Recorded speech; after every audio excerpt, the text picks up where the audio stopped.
I don't know if my audio is working. Mark, can you hear me? Yeah, okay. Hi, Paulette. Hi, Carmen. Hello, everyone. Good evening. I'm just letting you know that we're live. Thank you. And your audio is working just fine, Councilmember Tanaka. Thank you.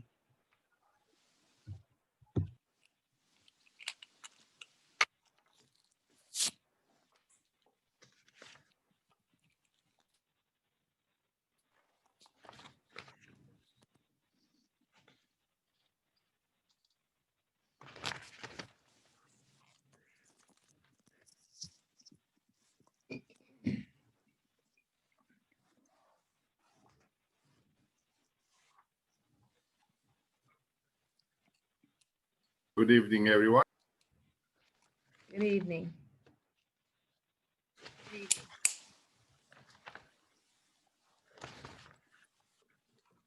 Uh,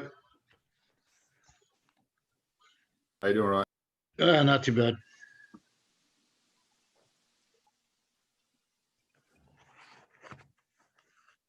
How's Joseph doing? Joseph is doing good, very busy with this. Hanging out with the Armenian protests? Yep, I was there too. Good. 175,000 people showed up. Oh, good. Yeah, it's a lot of news. Once I see you guys, I have a lot of story to tell. I'll bet.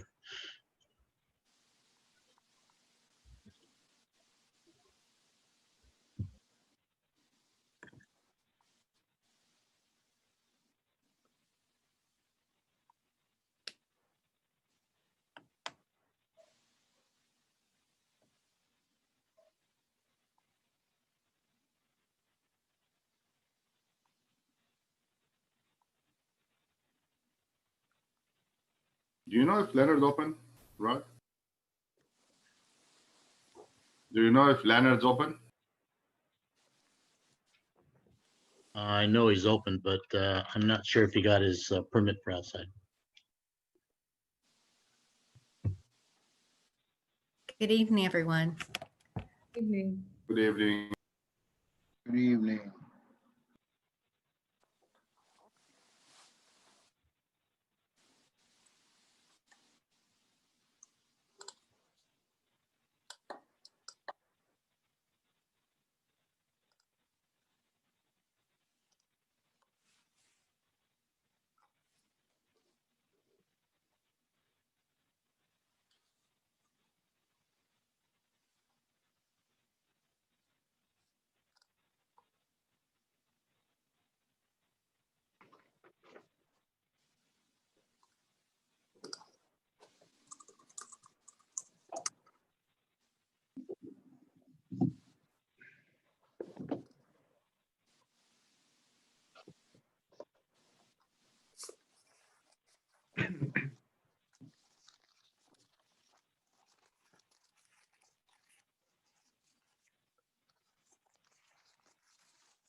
No background.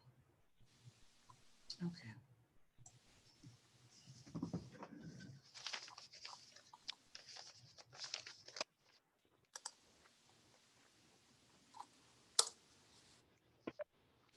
Tasha, can we just test your audio, please? Sure. Testing 1, 2, 3. Testing 1, 2, 3. Thank you.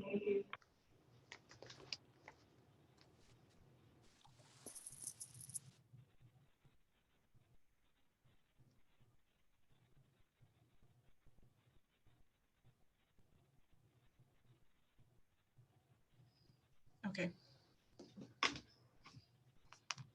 Listening. 1, 2, 3, 4, 5. Okay. Are we ready to go ahead and begin? Okay. Everybody, please mute your phones. And I believe we're live already, so.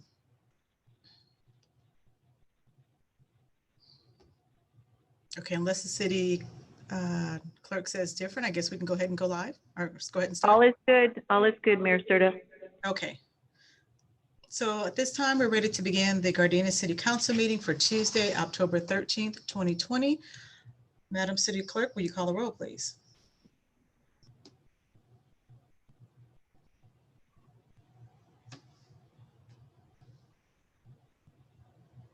Mayor Serta, Here.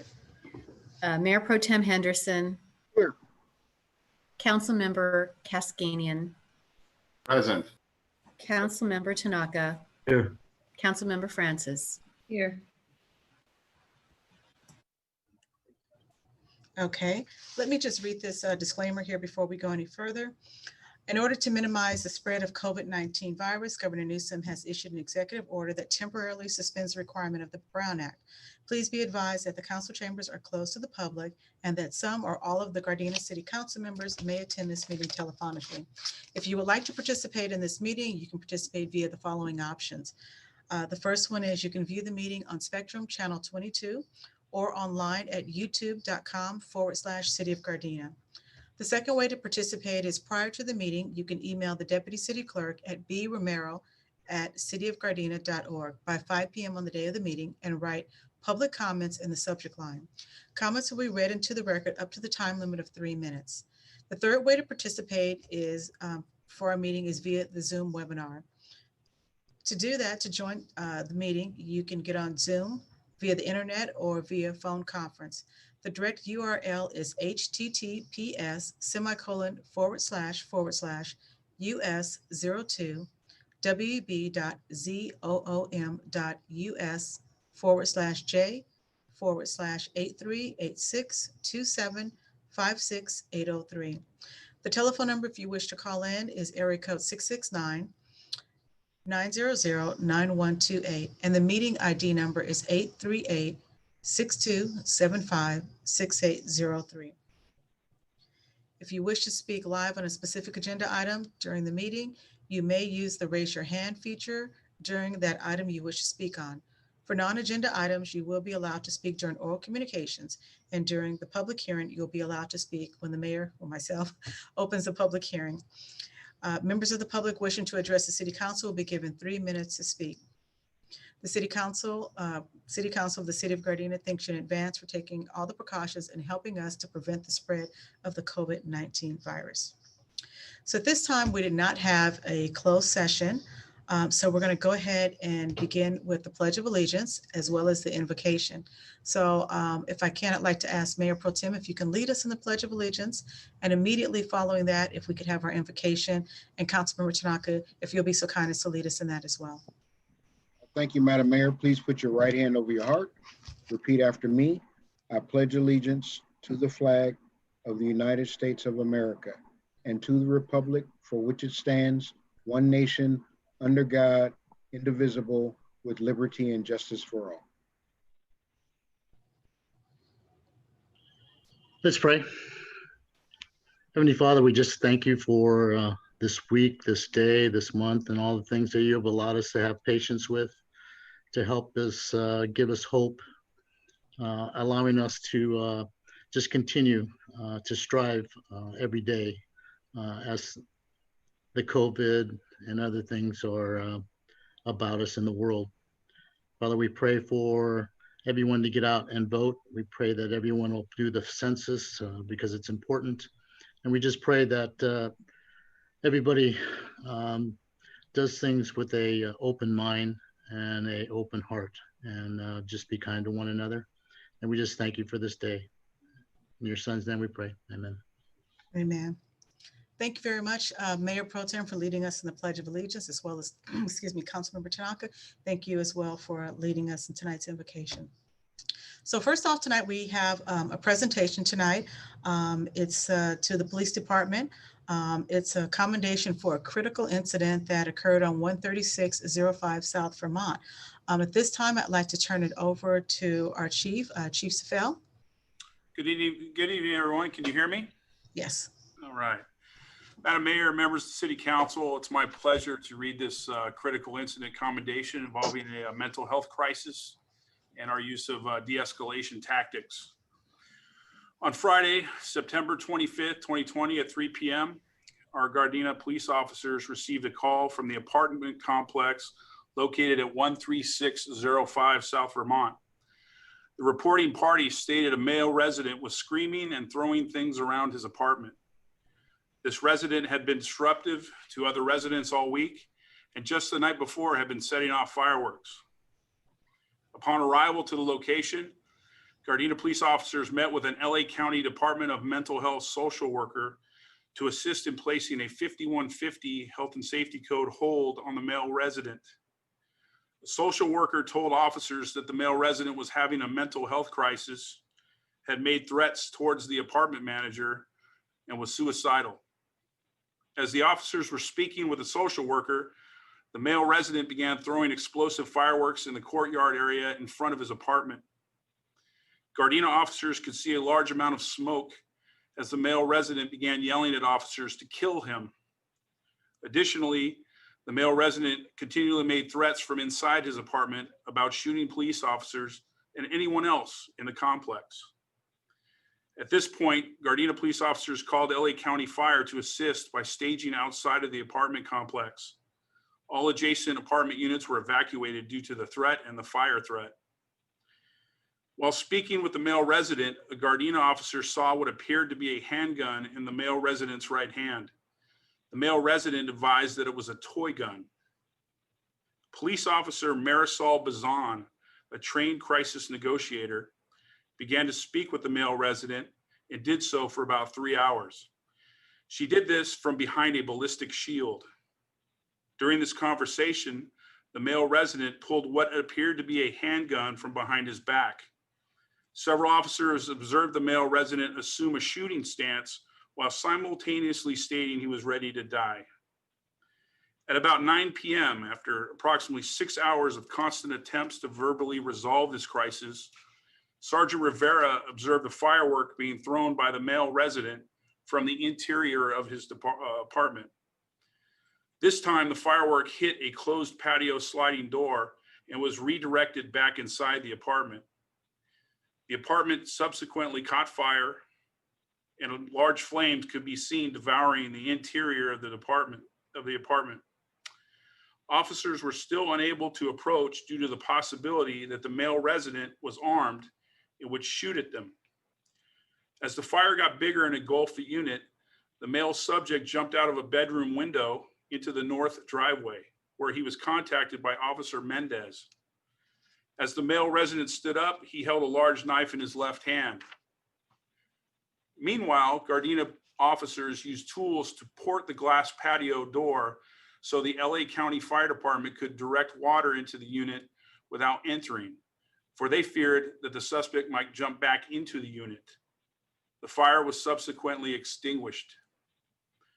As this was occurring, Gardena police officers were in a standoff with the male resident in the driveway of the complex. The male resident was still holding a large knife in his left hand. After many attempts to communicate and request for the male resident to surrender, Gardena police officers approached with ballistic shields and less lethal equipment. As the officers approached, Officer Marisol Bazan once again commenced negotiations to calm and to convince the male resident to surrender. Still holding the knife, the male resident attempted to climb a fence and escape into an adjacent occupied trailer park. Gardena officers used less lethal 40mm sponge rounds to stop the male resident. The 40mm sponge rounds slowed the male, but he did not drop the knife. A taser device was then deployed, causing the male resident to drop the knife, providing officers an opportunity to take the resident into custody.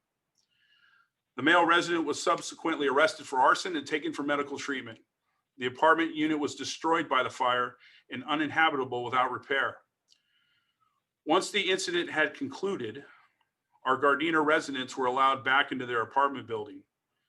The residents gave our officers great praise and appreciation for handling the incident the way they did. They were very thankful for their Gardena Police Department. Our Gardena police officers were outstanding in their restraint, their decision-making, and their exceptional use of communication, time, and distance during this incident. Officers negotiated for 6 hours using multiple means of negotiations, allowing friends, social workers, and trained crisis negotiators to attempt to connect with the male resident. Our Gardena police sergeants, Alex Rivera and Luis Contreras, displayed superior leadership in directing the controlled tactical response for this incident. Their controlled and decisive demeanor set the tone for all of our officers to follow. In addition, our Gardena police officers used extraordinary teamwork by coordinating with multiple entities such as the LA County Fire Department, LA County Mental Health, and the City of Gardena Community Development Department. It is this cooperation that ultimately led to the success of this incident without anyone getting seriously injured. Therefore, Sergeant Rivera, Contreras, Sergeant Jimenez, along with Gardena police officers Nate Jones, Andy Paik, Juan Perez, Oscar Quintero, Ted Shin, Jasmine Zaragoza, Marisol Bazan, Mike Bergeron, Pete Grafio, Laurent Henches, Angel Hernandez, Joel Martinez, Chris Mendez, Matt Pesh, as well as detectives Mike Wynn and Bobby Rosales are to be commended for their actions and response on this incident. Because of their decision-making, use of communication and de-escalation techniques, they were able to bring this critical incident to a peaceful resolution. I'd also like to thank our mayor, Tasha Serta, our city council, and our city manager for providing the resources and leadership needed to bring a peaceful resolution to this incident. One important point was the appreciation by our community for this incident. As mentioned, our officers received many thanks by the residents of the apartment building. In fact, we have the owner of the building with us here tonight. Mr. Tyrone Vaughn wanted to call in and to say a few words. So Becky, if we can have Mr. Vaughn come up.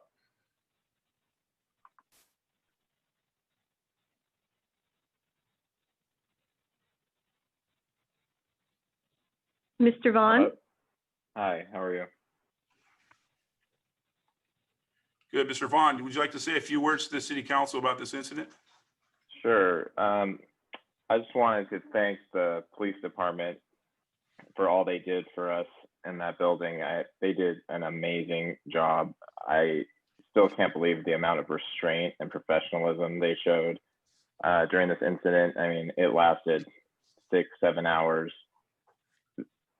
I just can't understate my appreciation for what they did and how they handled it. And I don't think the incident could have turned out better than it did. I think in another city, it might have turned out differently.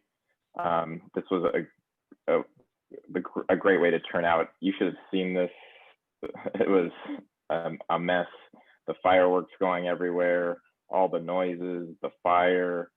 I mean, the training, I guess, they go through here in Gardena, it must be something else because, man, the amount of restraint they showed under this kind of pressure with, some people yelling at them in the building a little bit with all that's going on. It was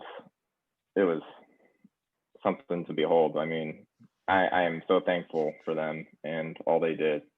It was great. Thank you, Mr. Vaughn. Thank you very much for appearing tonight and giving us that sentiment. Again, congratulations to all the officers and thank you to all involved in resolving this incident. Thank you.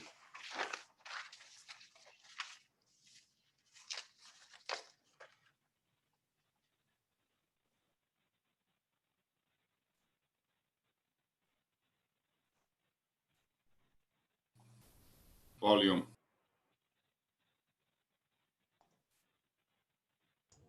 I'm sorry, I thought everybody heard what I said. I think I said we're just going to give you a round of applause from the entire city council. Thank you, guys. Yes, please. Thank you for all that you guys do with our police department. Not only the police department, we mentioned LA County Fire Department, mental health, community development, Officer Rivera, Officer Contreras, and all the men and women who were involved in that. It was a long, incident that went on, and I'm just glad that it worked out well because, like the business owner, Mr. Vaughn, had mentioned, somewhere else this probably could have gone a lot differently. So I think it's just great that your training kicked in and this was able to be resolved in a good manner here. So thank you guys so much for all that you do. We can't stop thanking you enough for that situation turning out as well as could be. And our community thanks you for that as well. So, and under your leadership as well, Chief Safel. So once again, thank you. And Mr. Ron, thank you for calling in and just sharing from a community's perspective, your appreciation as well. So I think that was very good. With that, we're going to move on to item number C1, which is appointments. And does any member of the council have any appointments to be made to any commissions, committees, councils, or boards at this time? None, Madam Mayor. Okay, thank you for speaking up and letting me know. If not, we're going to move on to our consent calendar. Madam City Clerk, before I ask for a roll call here, does any member of the public wish to speak on any consent item? Sorry. I apologize. That's okay. No, Madam Mayor, we do not have anyone who wishes to speak. Thank you. Okay, thank you. So at this time, does any member of the council have any items which they'd like to discuss separately? If not, can I get a motion to approve the consent calendar as is? So moved. Okay, is there a Second. second? I'm sorry, who said? Okay, Madam City Clerk, there was a motion made by Mayor Pro Tem Henderson and a second by Councilmember Tanaka. Will you call the roll, please?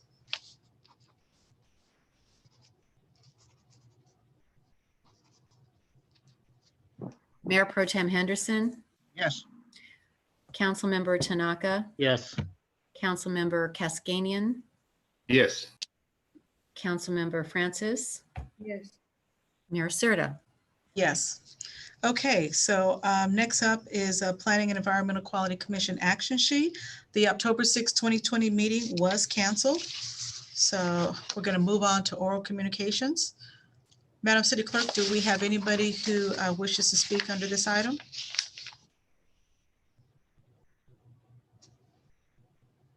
Sorry, can't hear you. Talking to myself. That's okay. I have an email that came in to Okay, the council that I will read into the record. okay. And it is, it reads, Madam City Clerk, give me 1 second here. I just want to read Yeah. this here, just for everybody here.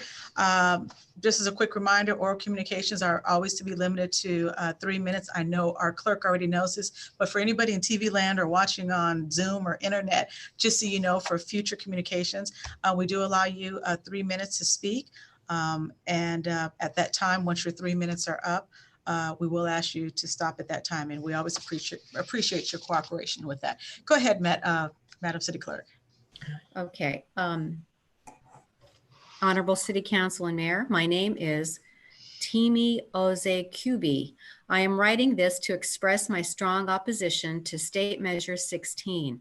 State Measure 16 uses race to judge the qualifications of applicants to universities, to jobs, etc. This is a textbook definition of racism, pure and simple. If it is passed, how far will we slide down the slippery slope, or dangerous slope? What's next? Set a racial quota for elected positions. Set a racial quota for the NBA and NFL. Set a racial quota for TV anchors. Set a racial quota for movies and songs. Please join us to vote no against State Measure 16. Thank you. Okay, Madam Mayor, we have 2 hands up. okay, We have Tracy Saduwatari and Matt Larson. okay, Okay. okay. we could have Tracy go first. Okay.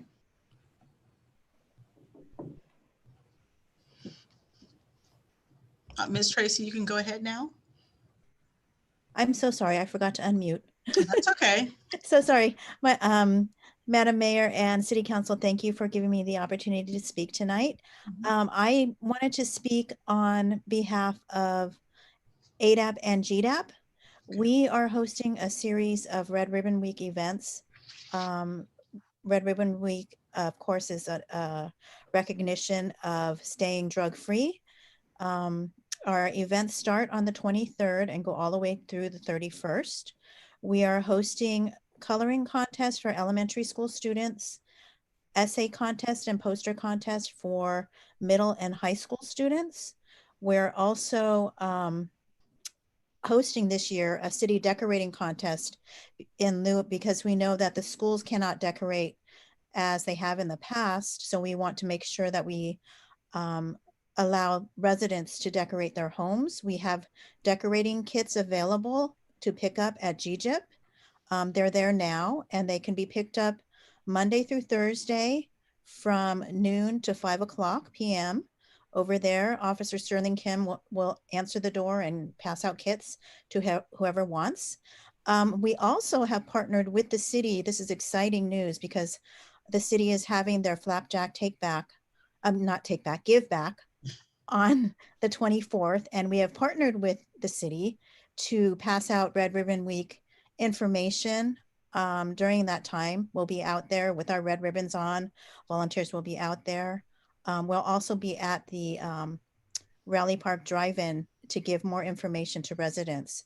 I have flyers. Flyers have been posted on the city sites around, and I've emailed them to the city as well. If you need more information, you can email me. I don't know if you want me to state my email address here, or go ahead and email that to city clerk. Should I? Only if you want the public to email you. If not, then you can just send it to the city clerk. Okay, I'll send it to city clerk.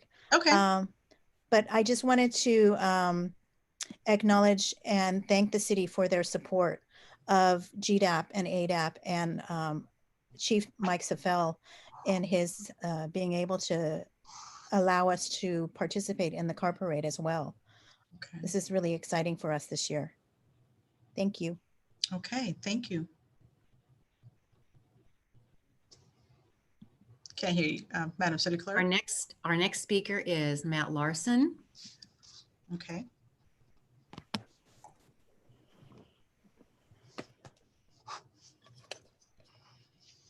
You can go ahead, Mr. Larson. Hi, good evening, everyone. It's a pleasure for me to be here. My name is Matt Larson. My family and I have been in Gardena for a couple of years now. And I just wanted to address the city council on an email that I had received over the weekend from Mark Henderson. In the email, he seemed to reference himself as the mayor of Gardena. So I checked on the website, and he wasn't the mayor and hasn't been the mayor. And then, it goes on to ask for donating to his partner in crime campaign for the LA Community College District. So I just found it a bit concerning because it seemed to be lying about his position in the city, kind of posing as the mayor. And so it kind of makes you question, why you would want to vote or donate to someone that might be, deceitful. And so I just wanted to ask that if that could stop. So I appreciate all of your time. Thank you. Okay, thank you. Okay, Madam City Clerk, are there any more speakers? No, Madam Mayor, we do not have any more speakers. Okay. Next up, we're going to go on to departmental items. First item is item number 8B1. Mr. City Manager.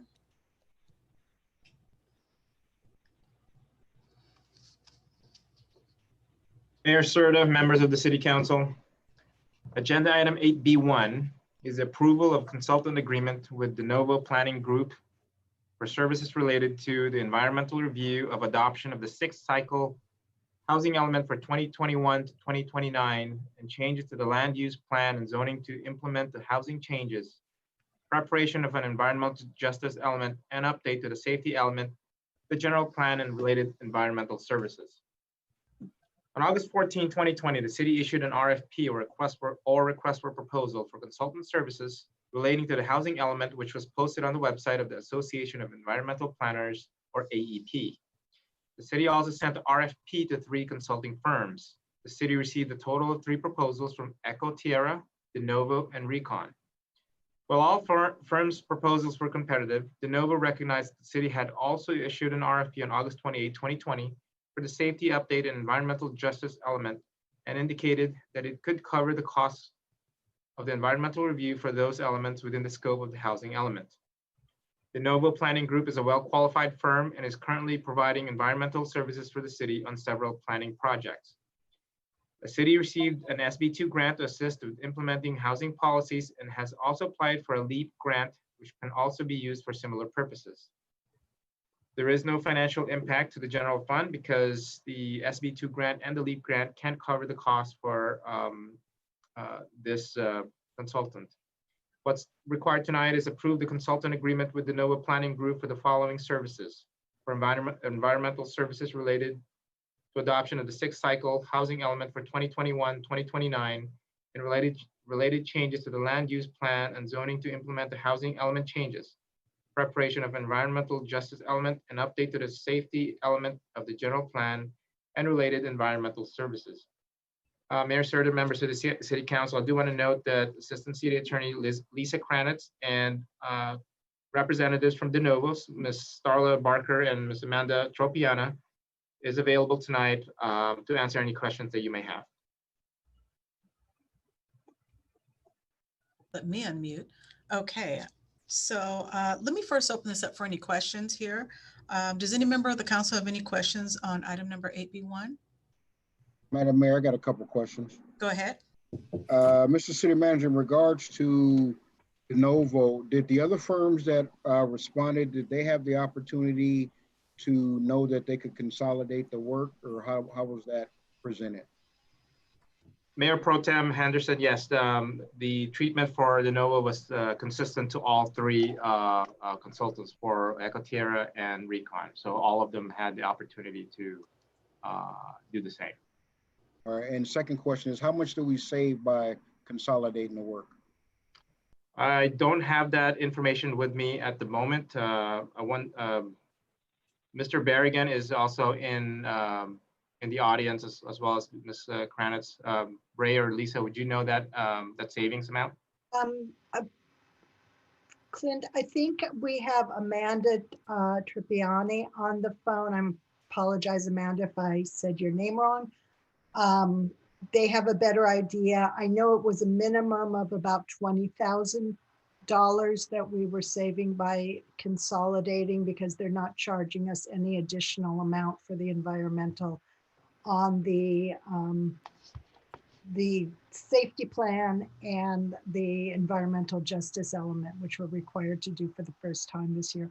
I do want to clarify that the safety plan and the environmental justice element are not covered by this grant. The city is looking for other grants to cover that.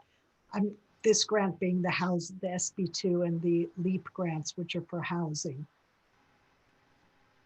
But the majority of the costs are covered by the grants. Okay. Thank you. Thank you, Lisa. This is Amanda Tropiano with De Novo Planning Group. Thank you for having us virtually with you tonight. I appreciate it. As Lisa had mentioned, yes, we were able to save approximately $25,000 by proposing on both projects concurrently. In addition to the financial savings, it's going to result in better work products for you because each of these documents are very interrelated. And so we believe that by providing that service under one contract, you'll emerge from the project with a more comprehensive approach to these important topics. So in addition to saving the approximately $25,000 by combining them, we hope to deliver you with superior work products for these projects. Thank you. Okay, any more questions? Madam Mayor, yes, please. Go ahead.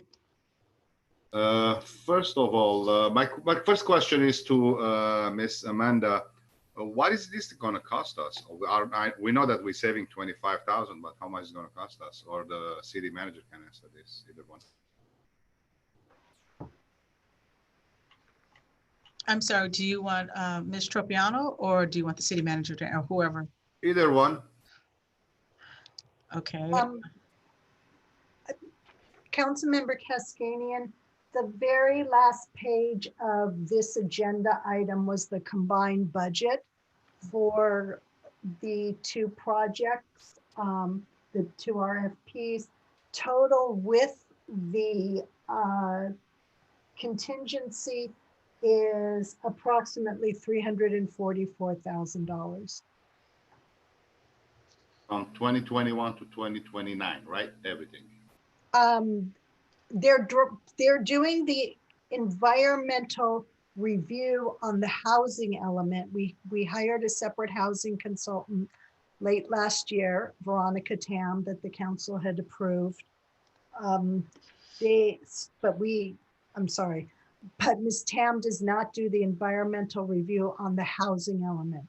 The housing element itself doesn't require a lot of environmental review, but what the housing element requires is that the general plan and the zoning be amended so that we're going to be able to accommodate our RENA allocation of 5,721 units unless that number is changed on an appeal.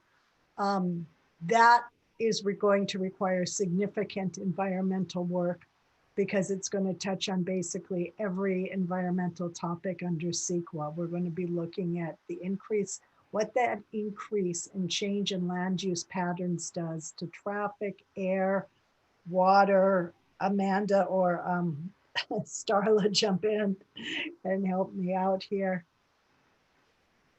Yeah, Sure. Starla Barker speaking.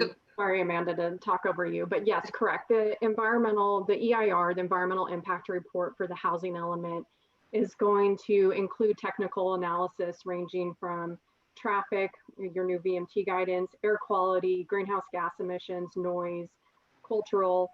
Then you're also looking at all your public services and utilities.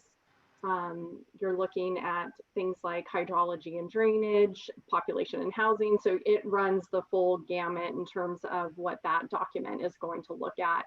Since the housing element is a programmatic element that goes citywide. Thank you. And Mr. City Manager, and most of this is coming from the grants you mentioned, right? That's correct, Councilmember Cascanian. The vast majority of the cost for the consulting fees for, let's say, de novo and the contingencies that is set here will be paid by the SB2 grant, which we received $310,000. And then we are also applying for another grant, which is a LEAP grant. That is the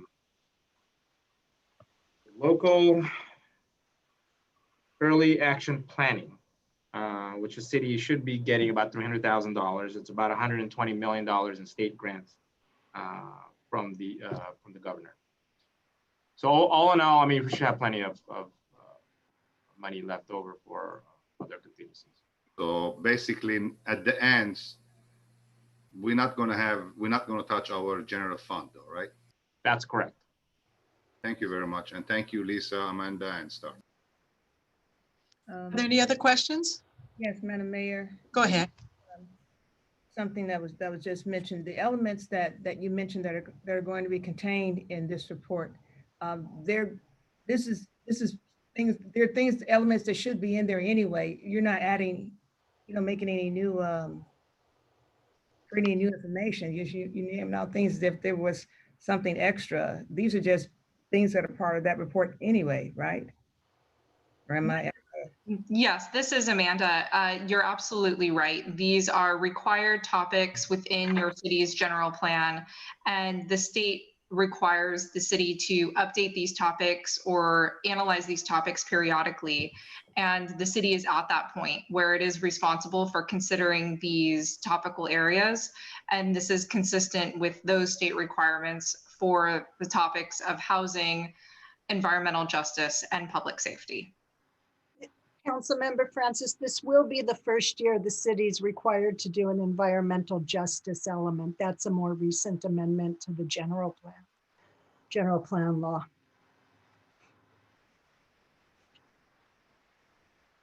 Does anybody else have any more questions? Okay. If not, then can I get a motion to approve the consultant agreement? So moved. Is there a second? Second. Who seconded that? Okay. Tanaka? Okay, Madam City Clerk, there was a motion made by Councilmember Cascanian and a second by Councilmember Tanaka. Will you call the roll, please?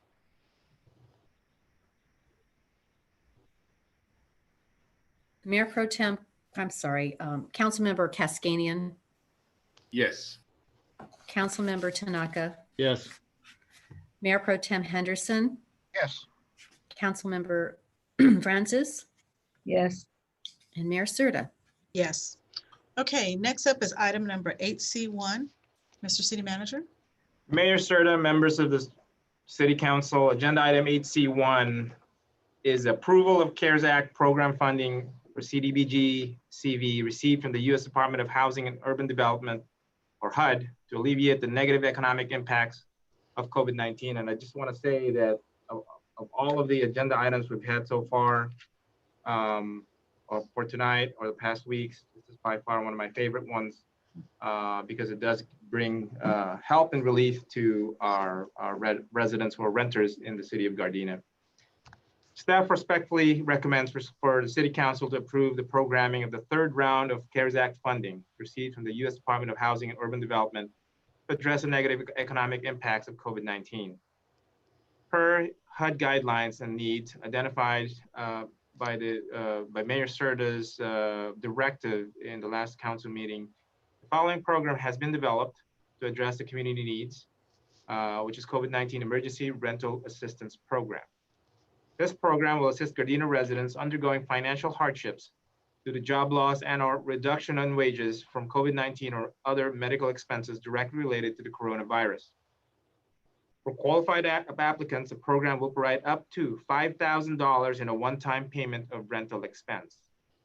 The grant funding may be used to pay past due balances or current expenses up to 3 months of rent, not to exceed $5,000. The one-time payment will be made directly to the landlord. Eligibility to be determined by staff in the Human Services Division. Household must meet HUD's low-income requirements.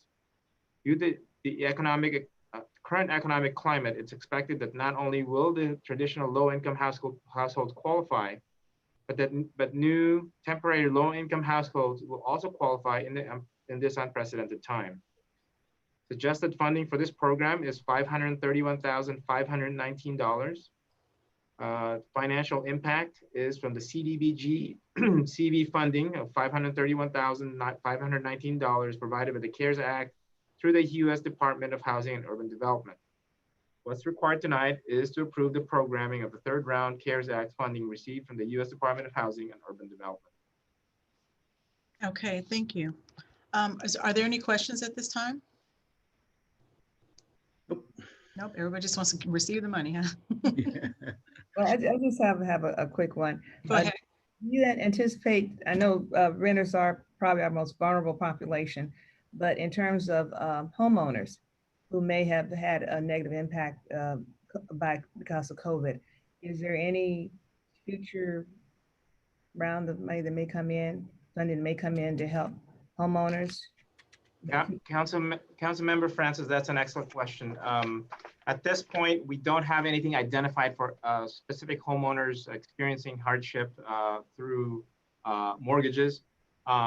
We have reason to believe that there's probably going to be another round of funding from the CARES Act, and we're going to be looking at that very carefully and closely to see if that is intended and meant for a more broader application of the program, such as mortgage relief. This particular funding is very specific to rental relief. And so we'll look into future funding to see if there's any possibility for that. Thank you, City Manager. Are there any more questions or comments? Question I have for the city manager. So when will we start advertising this, and what methods are we going to do? Are we putting it like the GVN, social media, or the city website, or? So great question, Mayor Serta. Yes, we've already started advertising it. We've also had a exposure from Spectrum One, local cable news. It's in our website. It's going to be posted all over our website and our social media accounts. Okay. So we're going to try to reach as many residents and families as possible to spread the word, and hopefully we can affect and help as many people as possible through this, this really gracious money that's been allocated for us to be able to help our residents. Okay. All right. Thank you. If there are no more questions or comments, can I get a motion to approve the program guidelines? So moved. Okay. I'm going to take Councilwoman Francis as the first, Madam City Clerk, and I heard Councilmember Cascanian as the second. Okay. Councilmember Francis, Yes. Councilmember Cascanian, Yes. Mayor Pro Tem Henderson, Yes. Councilmember Tanaka, Yes. Mayor Serta. Yes. Okay. Next up is item number 8C2. Mr. City Manager. Mayor Serta, members of the City Council, agenda item 8C2 is the appointment of a representative to the South Bay Workforce Investment Board, or SBWIB. On September 16, 2020, the city's Economic Development Advisory Committee, also known as the GBAC, appointed Mr. Kevin Metcalf, Chief Executive Officer, CEO of the Memorial Hospital of Gardena, to serve a term of office ending June 30, 2024. Mr. Metcalf would be replacing Ms. Kathy Wojno, former CEO of the Memorial Hospital of Gardena, who resigned from the South Bay WIB after leaving the hospital. The purpose of the SB WIB is to ensure that the involvement of businesses and industrial community, including small business, education, labor organizations, community-based organizations, economic development agencies, and one-stop delivery system partners in workforce development activities. The SB WIB also oversees a local cooperative relationship with the participating cities that will most effectively satisfy the labor demand needs of the business community and enhance the economic well-being of individuals in need of workforce development services. Mr. Metcalf has over 25 years of senior healthcare level leadership in both for-profit and not-for-profit healthcare, along with a strong understanding of healthcare delivery models in California and Florida. The South Bay WIB is in support of Mr. Metcalf's appointment to the board because of his extensive experience and being that the healthcare sector is prioritized under the organization's local strategic plan and the regional Los Angeles Basic Strategic Plan. Other sectors prioritized under the South Bay WIB's strategic plan include advanced manufacturing, construction, information and communications technology, as well as transportation and logistics. There is no financial impact. What's required tonight is to approve the appointment to business private sector seat of the South Bay WIB. Okay. By any chance, is Mr. Metcalf here with us tonight? Did he want to say anything, or?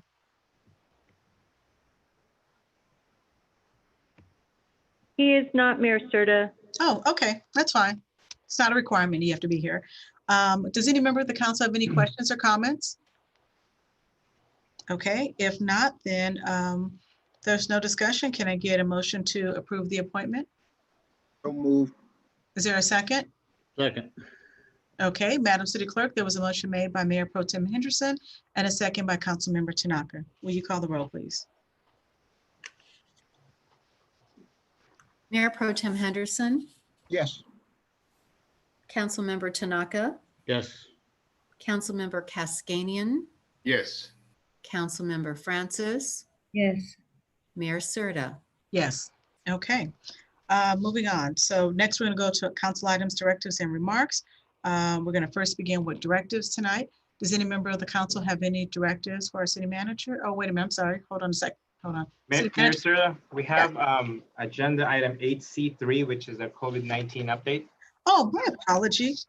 That's okay. Second time I've overlooked this. Go ahead. I'm sorry. Not on here. Thank you, Madam Mayor and members of the City Council. I'm going to go through our regularly scheduled coronavirus COVID-19 update for our City Council and for our viewers. Can everybody see my screen that I'm sharing? Okay. Over the last 2 weeks, the number of positive COVID-19 cases increased by 3.75%. With an average daily increase of 2.29%. So that the average daily increase slightly decreased by 0.02, and the number of cases increased by from 2.94 to 3.75. Total case count to date is 1,301. It's up 74 cases from the last time I reported, which is about two weeks ago. And on the total death count is 54, up by 4 the last time I reported. We're still on the third, we're still ranked third in the South Bay. And our infection rate is 2.19%. Our healthcare facilities are stable and able to maintain all functions without assistance. And as I said, the infection rate among all 15 South Bay cities in Inglewood has by far the highest infection rate at 2.82% per capita, followed by Hawthorne at 2.36, and Gardena is at 2.19% over our population. LA County remains to be in tier 1 in state's blueprint framework, indicating the transmission of COVID-19 is still widespread. However, we have some relatively good news. The Lucky Lady Casino and the Hustler Casino have been now both opened and resumed outdoor operations. Over the last 2 weeks, the Economic Development Manager received 12 calls from businesses for financial assistance. The Economic Development Manager is in the process of planning and launching a restaurant video series to promote safe dining practices and our restaurant industry. We also came out with an outdoor dining map for our residents to see who of our restaurants have already adopted the outdoor dining model. In response to the restaurant survey results, the city is in the process of planning Restaurant Week. Restaurant Week will be hosted by the city and is scheduled for November 8th through the 14th, 2020. And we have a total of 33 outdoor dining applications so far. This is another graphical illustration of how the cases in Gardena is going. Again, the daily rate of increase is relatively flat. The percentage change over 14 days, as you can see, has slightly upticked. And Madam Mayor, that ends my report on COVID-19.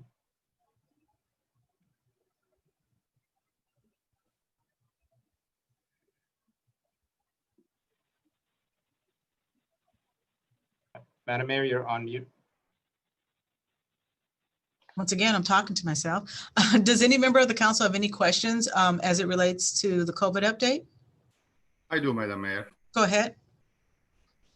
Mr. City Manager, since we are number 3 and we don't have that much activities going on in the city of Gardena as far as population like bars or restaurants and this and that, I was wondering how is Hermosa Beach and Manhattan Beach, all these beach cities, they doing?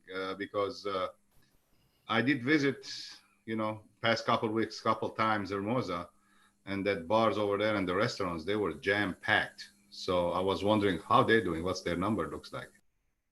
I don't have that number with me, anything past the third, but I can provide that for you. I'll provide a report on all of the South Bay cities and see how they're doing as compared to the top 3, for instance. So I can get that ready for you. Thank you. I was curious about it. That's all. Thank you. Mr. City Manager, can I ask a question as it relates to that? I know the county, what their suggestions are as far as like bars not being open yet. Can you also provide in your report, is it just that maybe other cities could be going against what the county's saying and, like that's why they're open? Or, if that's the case, could you provide that as well? So LA County is still closed. Obviously outdoor dining is allowed. So if you see a particular city or a particular restaurant that has patrons, obviously in an outdoor setting, then that's allowed. Now we have very close proximity to Orange County, where indoor dining now is allowed. So related to LA County, Orange County is allowing people to dine inside, and I believe their bars are open inside. So, but as far as our LA County surrounding cities are concerned, we are still closed as far as indoor dining. Okay. Okay. Any more questions in regards to the COVID update? But the church is not closed too, right? Wait a minute. Hold on. I'm sorry, Rod. Okay, I just had a little quick message. There is a place on Gardena Boulevard, right next to the supermarket. It's a medical center, and you can get COVID tested there. And from what I hear, it's about a 10-15 minute process. It's pretty quick. So anybody that's looking for a local place, it's supposedly pretty good there. Okay, thank you. Councilmember Kaskinen, you had something to say? No, I was just going to give a comment about but the churches are closed. Everywhere else it's open. Even outdoor church, they are limiting to 40 or 50 people. So I was I just had to say this. But Madam Mayor, City Manager, so the City of Gardena is following more closely the LA County guidelines. Is that correct? And so that's why we're living the way we're living here in the City of Gardena, as opposed to what they're doing in other cities, because we have chosen to follow the county guidelines to make sure everybody's safe. Yeah. That's correct, Councilmember Francis. We are following the county guidelines. If you can recall, a few weeks ago, the state of California has come out with various new approvals, including our outdoor gaming of our casinos. But LA County Department of Public Health did not approve the opening of the casinos. Therefore, we followed the guidelines, and basically we follow guidelines of LA County. So, and that's why you see our numbers are starting to flatten and plateau, and total new cases are not too extreme, and total new deaths are not. I mean, we had 4 additional from the past 2 weeks. That could be a lot worse if, say, we did allow certain activities to go on in the city of Gardena. So yes, you are correct. Mayor, this is Mayor Pro Tem Henderson. Mr. City Manager, is there's still no way for us to disaggregate the data by zip, just for us to figure out exactly which zip is hitting it? Unfortunately, we do not. We tried looking into that from LA County. It's just that when they say Gardena it's I guess on the intake forms for new, I'm assuming you're referring to case counts and deaths as far as per zip code. They still don't have that differentiation as far as which zip code is not. We looked into that a couple of months ago and see if we could find anything from LA County. We're going to keep on asking them and see if they can provide us a different report. But at this point, Gardena is still Gardena. All right, thank you. Yeah. Any more questions or comments? Just a quick comments, Madam Mayor, if you allow me. I just have to say this one too. I don't want to leave it in me. So I spoke with a manager of local warehouse and a warehouse in Torrance and Hawthorne. I don't want to mention no names, that they sell bulk products. And they told me, I asked them, how many people they allowed into the warehouse at one time. For example, Sam's Club, Costco, markets, and so whoever. And one of their manager told me that they are allowed 50% of their capacity. Let's say one warehouse, let's say if it takes 700 people at one time, now they're taking 350 people. Okay. So San Anthony Padua, our church over here locally in Gardena, Catholic Church, it's a huge church. You know, they have big congregation. I understand. They're allowing only 50 people at the church, and you know, now they have to do outdoor mass with limited people as well. So I don't understand this, you know, that how come they're not allowing us to attend the church? San Antonio Padua, I bet you that, you know, 500 people will fit in the church. Why they're not allowing us to use the 50% like the warehouses that they're allowing? So I don't know if that's it's just a comment, you know, is, you know, but city manager, you know, just take that under consideration. Yes, sir. Okay, thank you. Anything else? All right. So let's move on to council directives. Does any member of the council have any directives to be made at this time? Start with Councilmember Cascanian. Go ahead. Thank you, Madam Mayor. I would like to, if I can get a second on this one, please, that if we can have a resolution for our next meeting to condemn Azerbaijani's aggression against Artsakh and Armenia. There's a lot of people dying in Armenia. If I'm pretty sure, you know, everybody on the Facebook, on the social media, they're seeing this. There is a lot of casualties from the army, from the civilians, women's, children's. They've been dying. They're using cluster bombs onto the Armenia. And if I can get the second for this and we can have a resolution for next meeting, Madam Mayor, I really appreciate it. Thank you. Okay. Is there a second on that item? Yes. Second. Okay, I think you had a second and a third there. Okay. Are there any other directives? I thank you very much all. Are there any other directives? I was wondering, Mayor Pro Tem Henderson, I love the way you lead the Pledge of Allegiance, but I was wondering if there's any way we could come up with bringing the children back to that part of our council meeting, especially since we're on Zoom, if there's some way we could work it out with administrator for our Gardena Community Schools to bring them back to lead the Pledge of Allegiance. I just think it's important, as I was telling earlier, that we do all that we can to show the children that even despite difficult circumstances, we do the best we can to continue on and maintain our you know, order of our life as much as possible.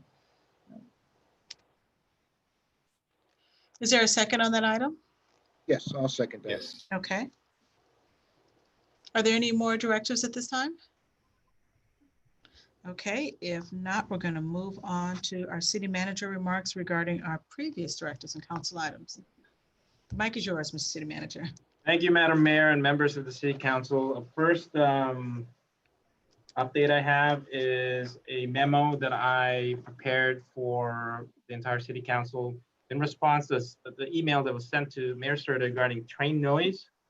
You know, we have you know, comprehensive explanation as to you know, the process and what it takes to curtail some of the train noise that we hear in our train tracks here in the city of Gardena.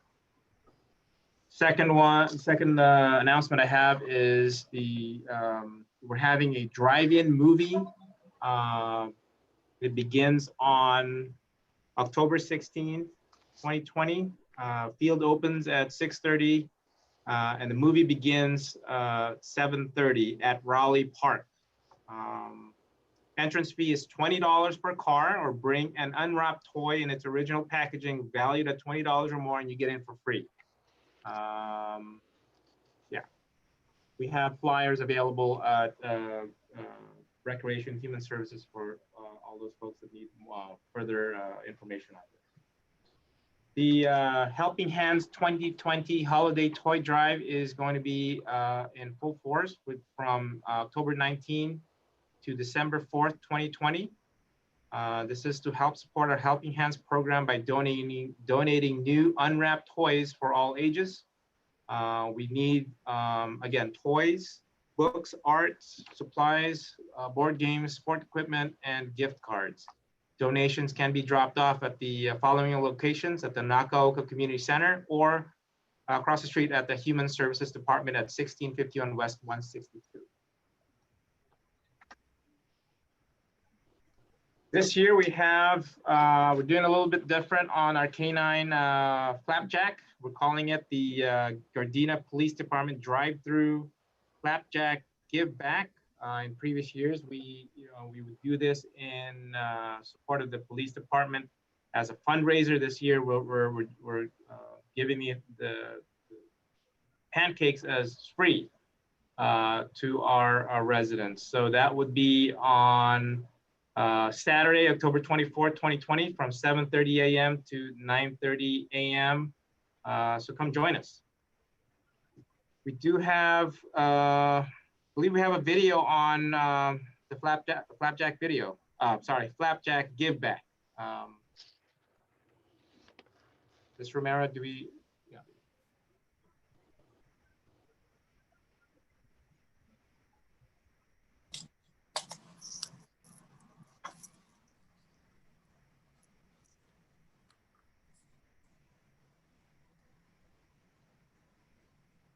No volume.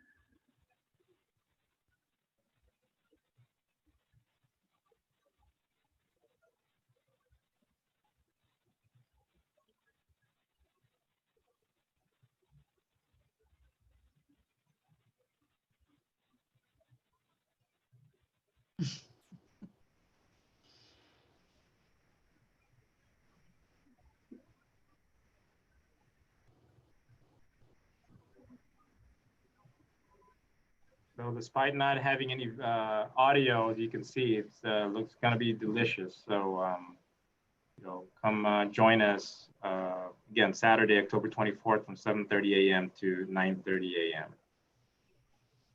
Mr. City Manager, I have a question. Is a flapjack the same as a pancake? I suppose so, Mr. Mayor Pro Tem.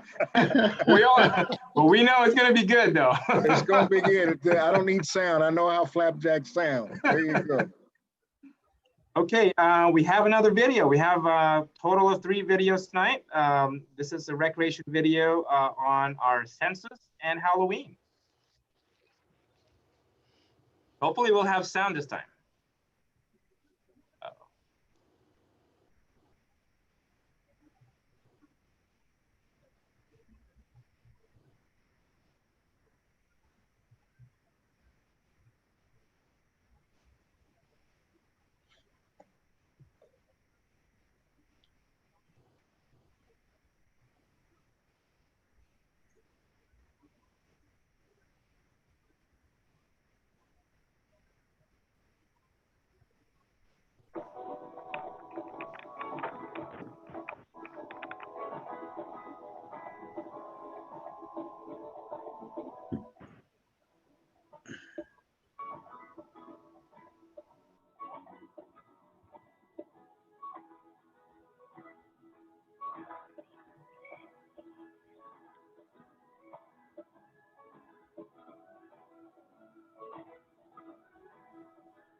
So as you can see, despite COVID-19, our recreation department is at it again. Looks like we're gonna have another successful and spooky Halloween upon us. So thank you, Recreation and Human Services, for putting that on. Madam Mayor, will you be covering the voting video on your remarks, or would you like me to cover it now? If you like, you can. I mean, unless you want me to reiterate or something. Either one. Oh, no, I think we just have, Madam City Clerk, would you proceed with your voting video?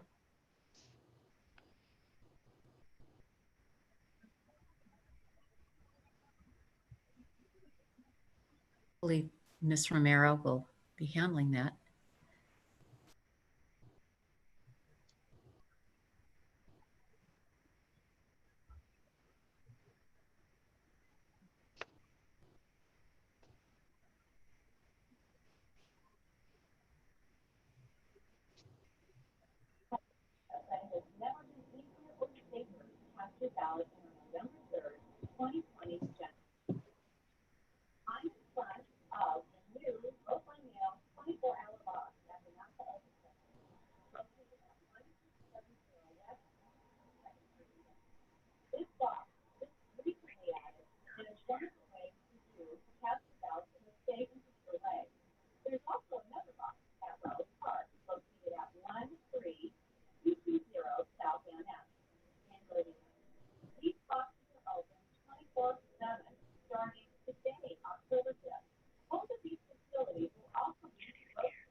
I apologize for the audio not working.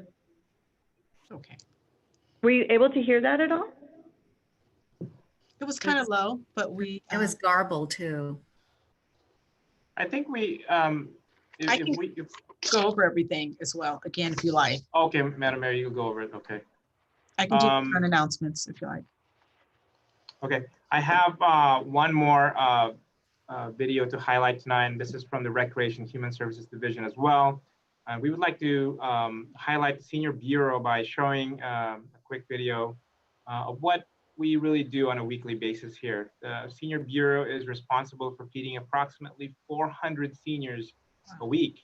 That's about 2,000 meals a week that are packed and distributed by senior and recreation staff. Our Senior Services Bureau also makes hundreds of phone calls a week to ensure our seniors know we are thinking of them in this very, very difficult time. So if you're a senior citizen 60 years or older and need assistance, please give us a call at 310-217-9552. Taking care of our seniors is what we do best. So hopefully we'll have some good audio and video on our seniors.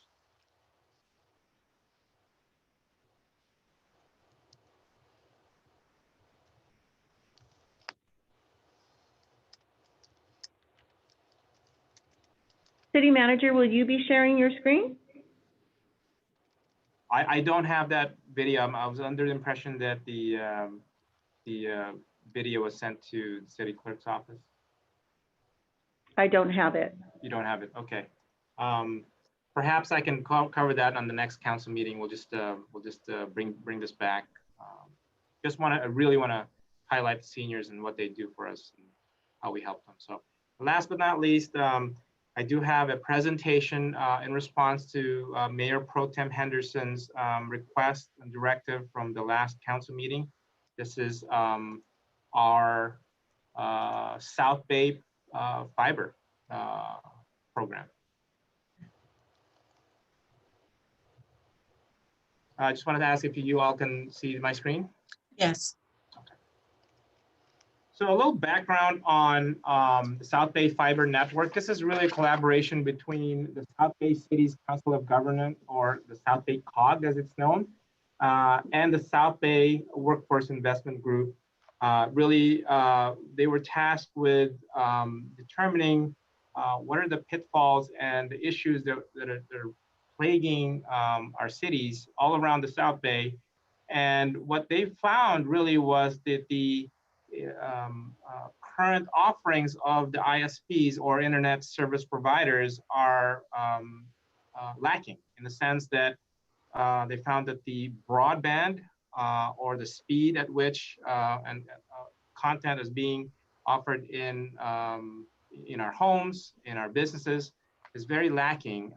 So it's very slow and needs really an upgrade from the old days. If you can recall, I can still recall, AOL online where we dial up and the internet is very, very slow. We're up to a point right now that we're kind of there. If we haven't done anything at all, we would be facing a backlog of bandwidth problems. And so the South Bay COG and the South Bay WIB really put their heads together and find out what can we do to really curtail the problem that we have throughout our businesses and our cities. So there's currently an estimated 15 cities and 6 public entities who have committed to be part of this new network. So again, a little history on this. The first identified need of the group was to create options for higher bandwidth to access the internet. The problem really stems from the 3 ISPs or internet service providers that were providing internet throughout the South Bay. That's Spectrum, AT&T, and Verizon. And again, they're very limited in bandwidth. And as we go on in my presentation tonight, I'll show you the stark contrast between what we had in the past and what we have now. So average speed across the board, each city discussed, and the median of use to be at 1 gigabit of bandwidth to meet some of the growing demands of even the smallest city in the area. And even so, this was prior to COVID-19. As we all know that COVID-19, the surge of working from home and everybody's on Zoom, so that takes up a lot of bandwidth. So again, on average, 1 gigabit, and I want to let you know that when we were with Spectrum, that's all we had to share on the entire city of Gardena. In our campus, in G-Trans, we had 1 gigabit, and that was it. So the first goal is to bring in low-cost bandwidth access to the South Bay. But how do you do that when Google Fiber and all these other companies are charging so much to bring you, so to speak, to the next level, to the next century, which is really fiber optics. Up until then, we have coaxial cables powering our internet. So the next upgrade from that would be fiber. But we've looked into this in the past. I believe when G-Trans was first built, where they are currently situated right now, they've talked about and they discussed trenching fiber optic from G-Trans to City Hall. But that time, that was in the millions and millions of dollars, and it was cost prohibitive. Our solution to that problem was to direct a microwave array from G-Trans to City Hall to run the server, and that it's highly unreliable and it's not very fast. So the answer to that question is economies of scale. The more cities you bring in to a project, the lower the cost of obviously the project of trenching and laying down fiber optic cable. This is the current footprint. I hope you can see, the footprint of our South Bay fiber network currently. It goes from all the way up north of Inglewood, all the way down to Rancho Palos Verdes to the south. And then, going down from El Segundo, Manhattan, Hermosa Beach, all the way down to Carson. So it's a very, very vast network of, fiber optics. Project timeline, this was really a 3 years plus in the making. Started in 2017 when the COG, the South Bay COG, surveyed interest in the South Bay. 2018, they finalized a plan in selecting representatives and preparing the RFP for the ISP or Internet Service Provider. 2019, reviewed results, picked the vendors, finalized locations, drafted contracts, and finally 2020, in the middle of the COVID-19 pandemic, we were able to deploy, convert to the new Internet Service Provider while COVID-19 work and home initiatives were currently underway. And then obviously 2020 and beyond, we have future planning for the future of the city of Gardena and the entire South Bay being, smart cities. Initial deployment, the city of Gardena was fortunate enough to be selected, as well as Manhattan Beach and Redondo Beach, for the test group for our fiber network use. So some of the things that was accomplished by switching to fiber optics, we were able to do some remote permitting through Microsoft Teams, providing childcare assistance at Raleigh Park with Wi-Fi for remote learning, VPN services for staff to facilitate work from home, remote software access for code enforcement and pet licensing field staff, Zoom services for public and staff meetings, all of which could not be made possible if we were still in the old system of the very low bandwidth of 1 gigabit. So already, as we see, the South Bay Fiber Network is already proven very beneficial to the city of Gardena for all of these things that I just mentioned, and and beyond. We're barely scratching the surface. Here's what really matters. I mean, we like to compare the cost. When the column that says current, that really was spectrum, and the proposed is what really is today. So the aggregate speed of spectrum, what we had before, this is for the city of Gardena, is around 1.2 gigabytes. The annual cost for that, the very tiny bandwidth, was $38,760 per year, which brings the annual cost per megabyte at $32.03. And as I said, we were at capacity for the longest time. We just couldn't have enough bandwidth here in the city.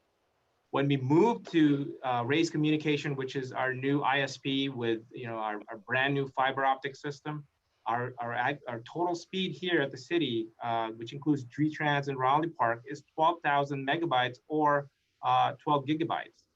Annual cost for this massive jump is a little bit more expensive, but as you can see, we get a lot more for our money, $45,600, which brings down the annual cost per megabyte at $3.80, right around 90% reduction. And currently where we are as far as bandwidth usage, we haven't, we're around 50%. We haven't even used half of what we sign up for. Again, the difference is about 10,790 megabytes. Annual cost, a little bit more expensive, 6,800 more, but as you can see, it's well worth it. It's well worth it. Just a quick comparison from the old vendor, which is Spectrum, versus Raise Communication. I mean, it speaks for itself. We only had 1,000 megabytes, 1 gig at City Hall. G-Trans had 10 megabytes, and Raleigh had 200. Brought the monthly total to $3,200 with an annual total of $38,760. With this new fiber optic system that we have, we are in City Hall. We have in our capability to use about 10 gigs or 10,000 megabytes, and then G-Trans and Raleigh Park each have 1,000 megabytes or 1 gig. Again, the proposed monthly cost per month here is about $3,800, slightly more, but well worth it. Annual total is about 6,800 more, but you just really can't compare the two. Future potential, again, as I say, we are just barely scratching the surface of the possibilities for this fiber network system. We are now, we can be called a smart city, right? An increase of services for the local community, increases of additional fiber for all public facilities such as our parks and traffic signals, bus stops, and then a citywide Wi-Fi for department applications. And that concludes my presentation. I'd like to invite any questions if you have any.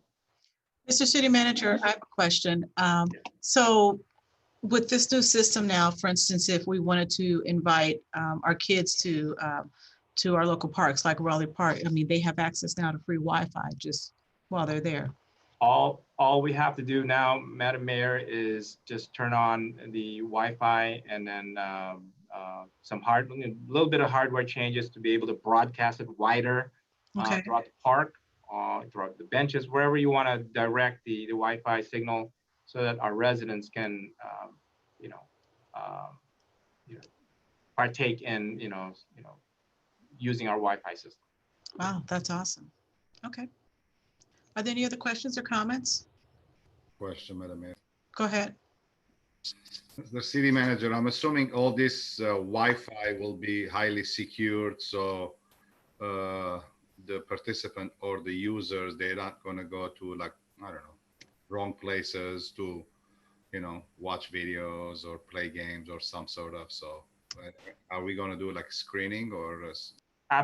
Absolutely. So the Wi-Fi itself is just an avenue to get into the internet. We still have our infrastructure and our security system in place. So for instance, if we have a portal that we want to secure and restrict to city staff, there will be a Wi-Fi password.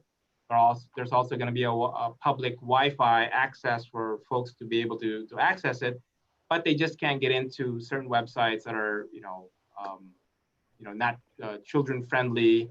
Porn, for instance, will not be allowed.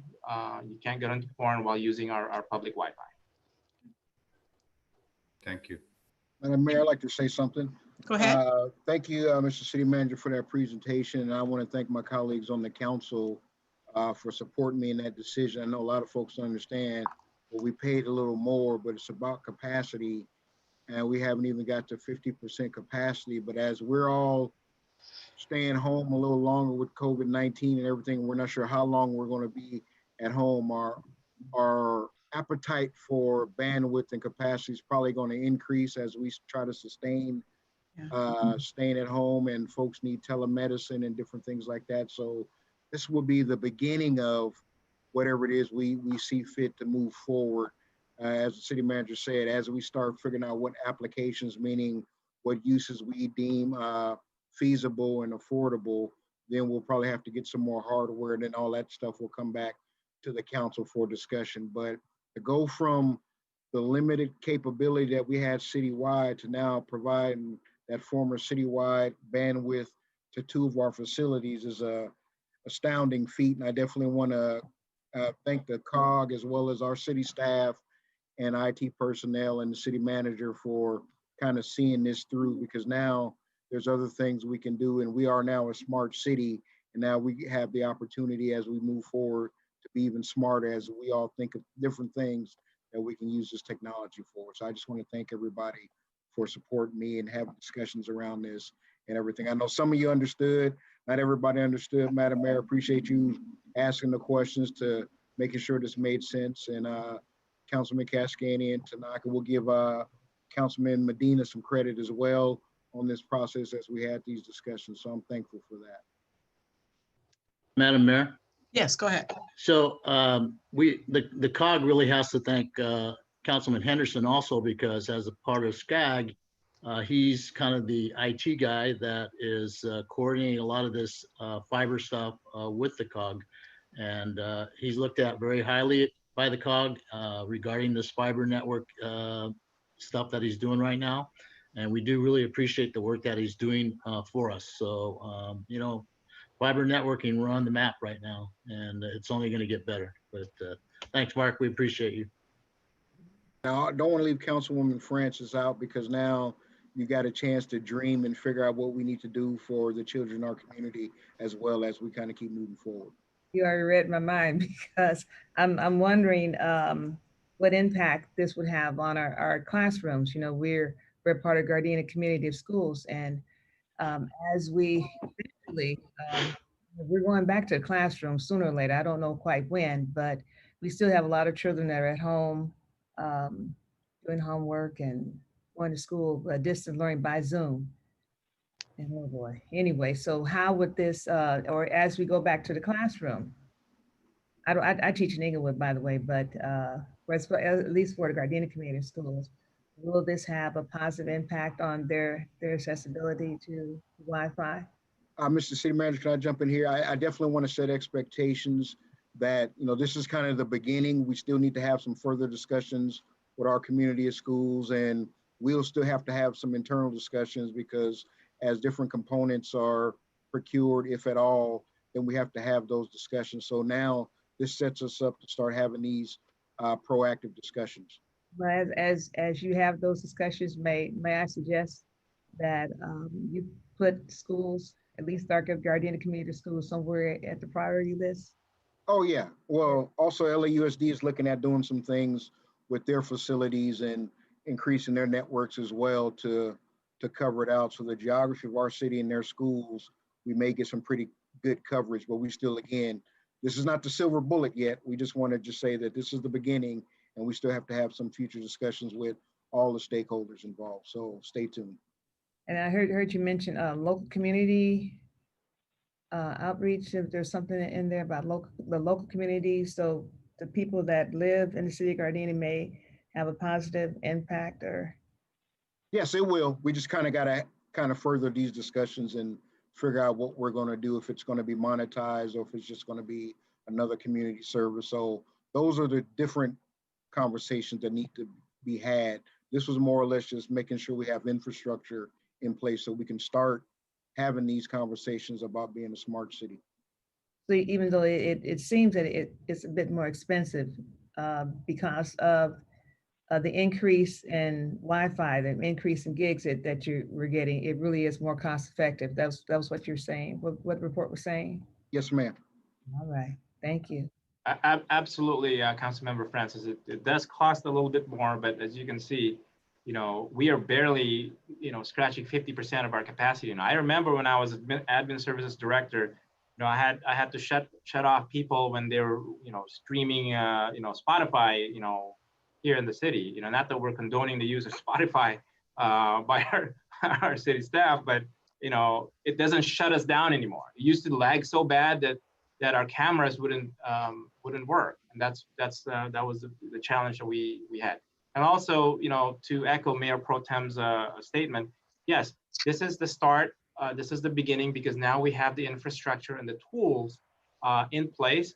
Now, whether or not we roll it out to different programs, obviously that is a policy decision that the five of you would have to discuss and come to an agreement as far as what programs we can allow now that we have this new tool at our disposal. So that would be one more question. Will this be ready by October, beginning of election season, by vote for the vote centers? Will it have a positive impact on that? Because I know some of the problems that some of the vote centers had with just their Wi-Fi, it would crash and the machines would go down. So will this? So, Councilmember Francis, the Wi-Fi itself is operational, is fully operational now for our city facilities. Now, I think the problem, if I remember correctly, with LA County voting centers is that they didn't use our Wi-Fi during the last election. What they did was they brought in their own, MiFi, if you will. I think it has something to do with network security because of their units.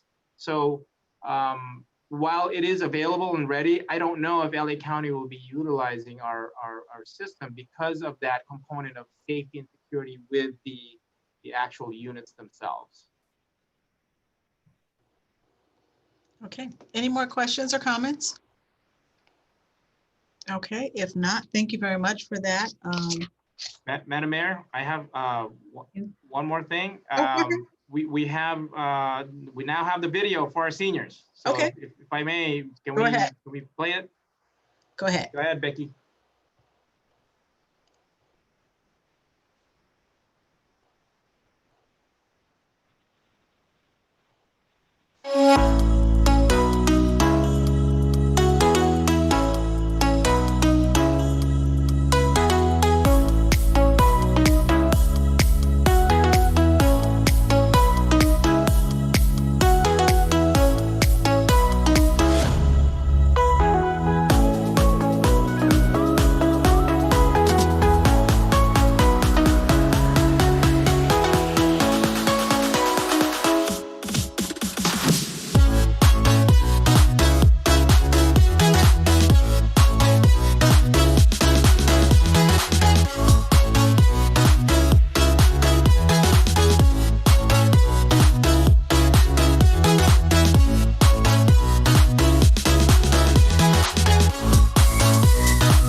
Thank you. Last but not least, I don't know if we did this the last council meeting, but I do want to greet belated happy birthday to our Mayor Pro Tem Henderson. This was on October 2nd. So Mayor Pro Tem, happy birthday. I had an opportunity to call him and greet him on his 26th birthday. Happy birthday, sir. Happy birthday, Mark. Thank you. Thank you. Madam Mayor, that ends my report. Okay. All right. So with that being said, just one quick comment I want to make on your report. That whole food meal preparation, I mean, that is a production right there. That was pretty impressive to see. So great job to our staff who are making that happen, I believe on a daily basis, because I keep hearing our seniors that are getting meals every day. So that's pretty awesome there. Okay, so let's go ahead and move on to our council remarks. Tonight, we're going to begin with Mayor Pro Tem Henderson. Thank you, Madam Mayor. As it was mentioned, my birthday did pass, and I definitely have to go to the eye doctor because I got to actually check on typos that other folks we don't want them to misrepresent the mayor and myself. I know it's hard to tell us apart, so I'll make sure we'll go ahead and address that. I want to congratulate the PD new hires. I know we've had some recent officers that were hired in our PD. Looking forward to them having long careers and everything. And also want to thank the chief for the presentation on the de-escalation of that event that happened at 13605 South Vermont. That was a great report, and it was good for the community to hear that, you know, as we get information and we do new things and we implement what we're trying to do, we are practicing what we preach as far as de-escalation. And I also want to thank our PD and LA County Fire. There was a bad traffic accident on 147th this past Sunday and everything, which I'm sure that topic's going to come up in the future as we all try to figure out what we're going to do with that. But from the time we heard the crash and everything, I mean, LA County Fire and our PD, they got there, I want to say it was under 4 minutes. I've never seen anything like that. They got there quicker than I could walk around the corner. And they actually handled the situation very well, and the investigation is ongoing and everything. So we want to say prayers to those families that were impacted by that. The neighborhood was pleased by the police response and LA County Fire's response. So we want to make sure that we let all our folks that are friends know we appreciate that. I also want to send some prayers to those that have been impacted by COVID-19. Just throughout LA County. We won't talk about our employees specifically, but just folks in general. I want to remind folks that when we're out in public still, please wear a mask and social distance as much as possible. We want to safety is still our foremost concern. The events I attended, I was at the SCAG Race Equity Committee meeting we had. So we had our first meeting, and now we're starting to line up some of the things that we're going to try to do within Southern California area government region in regards to race and equity and health and opportunity and different things like that. So we're still going to be working on that. I attended my Business Federation Responsible Governance meeting. That meeting centered around some of the other stuff that the COVID-19 task force was talking about and opening back up the economy. I think LA County's got us opening up at 0.25% or 0.5%. So we all are interested in getting the economy going.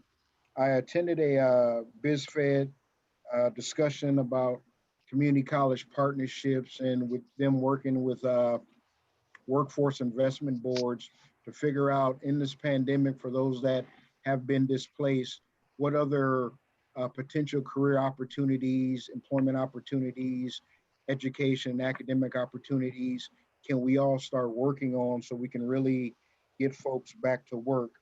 I also attended the funeral of Bess Hudnall at Holly Park United Methodist Church. It was socially distanced. Everyone spread out. I know all of you know Bess. She's a great support of all of us, past and present, on the council, and she'll be honored more in the adjournment tonight. So we just want to again send a shout out to the Chappelle family and the Hudnall family. I also want to thank the Gardena CERT team They did a drill. They actually did a drill on my block and everything. I wasn't here, but I heard it was exciting. The neighbors were all excited that we had all this stuff going on. So I want to thank our Gardena CERT team. For those that aren't earthquake prepared or disaster prepared, please get prepared. I'm going to try to make sure I get CERT certified whenever the schedule permits it. And Madam Mayor, so ends my report. Thank you very much. Okay, thank you. Next up is Councilmember Francis. You're muted. Oh, there you go. Here I go. So as we come to the close of Hispanic Heritage Month, I just wanted to make a little note here that Hispanic Heritage Month was began in 1968. It was originally observed as Hispanic Heritage Week under President Lyndon Johnson, but it was later extended to a month during President Ronald Reagan's term in 1988. And for our local area, we have Secretary of State Alex Padilla, and also the first Latino mayor of City of Long Beach, Mayor Robert Garcia, who lost both his parents to COVID-19. And we have to also remember that Cesar Chavez, whose birthday is a state holiday in the state of California, he is one of two Americans whose birthdays are holidays and they're not president, and that is Cesar Chavez and Dr. Martin Luther King Jr. October 12th was Indigenous People Day. I can't resist. I'm a teacher, so I just cannot resist, bringing a little historical perspective to and information to our city. Also, so October 12th was Indigenous People Day, formerly Columbus Day. And our Indigenous people have contributed a lot without saying to our country and our lives. Also attended a virtual town hall for the Gardena Community Schools to discuss the City of Gardena partnership and the Gardena Community Schools partnership. And then I attended the Gardena Cleanup Day, which was a great success. I got there around, I guess it was 12:01. I went to Raleigh Park first and I asked how many folks have been through, and the staff told me about 80 so far, but they'd already dumped about 4 bins of waste, trash and things. I saw dishwashers and TVs, and then I went on to Massachusetts Park, and the line was actually around the corner. So I think we may, I don't know if we can do it again, but I don't think any of our community, our neighbors would disagree on having at least one more. It was a great event, so thank you. And thank you for staff for being there and helping out. And by now, everyone should have received their ballots for voting. It goes without saying here in Owenor what an important election is, no matter which side of the aisle you sit on. This is an important election. Beginning October 24th, right on through Election Day, November 3rd. If you want to vote in person, you can do so. There are 3 locations here in Gardena, Raleigh Park, also vote in Nakaoka. If you choose to mail your ballot, you can. And also, if you want to use one of the drop boxes, the one that City Clerk Semenza was displaying during the video, you may also do it there. But by all means, if you don't do anything else, please vote. Please vote. It's a privilege that it's not a lot given to everybody everywhere in the world. So please vote and vote early. Try not to wait until the last minute to vote. And also, as mentioned, you have until October 31st to be counted. If you haven't turned in your census information yet, you have until the time was extended to October 31st, and Gardena counts. Last time I checked, we were a little bit ahead. I think the average for, and rescue me if I'm wrong, for the South Bay was around 68%. I think Gardena was sitting around 70%. So we're doing quite well. Hashtag Gardena strong, keep up the good work. Make sure you're counted because it's important. And thank you so much. That concludes my remarks. Okay, thank you. Councilwoman Francis, let me give you a quick update, something I heard just today, and I apologize for having just to make a quick correction. But I was told earlier today the Supreme Court, I'm sorry, I forget which court it was, had ruled that we're not going to be allowed until October 31st to continue with the voting count, unfortunately. So we thought we were, but this was just told to me earlier today. Yeah. So that's unfortunate. It's very unfortunate. Madam Mayor, if I may. Yes. Madam Mayor, if I may, if just for clarification purposes, so Ninth Circuit, which is the rule that it gave us to October the 31st. However, the matter was taken up on appeal to the Supreme Court, which is the last court, of the nation, and with the today, unfortunately, did rule to uphold the current administration's request to halt now. Okay. And I just wanted to make sure that we had that clarification. Okay, I'm sorry, you kind of went in and out. You said, go ahead, the last part you said it was halted and what? Today was the last day. The court did agree with the administration's request that to overrule the appeals court ruling, which had originally allowed until October 31st.